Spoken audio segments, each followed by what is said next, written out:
Bu alınan mal gəlir yordadır. Gəldiyi zaman ambara mədaxil olmalıdır.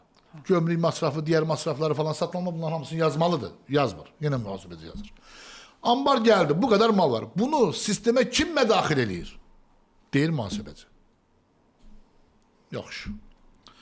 Bu malı sattın. İstihsalat mal tələb edir. Bunu sistemden kim çıxarış edir? Deyir muhasebeci. Hamısı bu elədik. Yaxşı. Mal satıldı. Hazır maldan, stoktan mal gedir. Kim bunu çıxar? Deyir muhasebeci. Bu sistem değil. Bu şirketi batırar.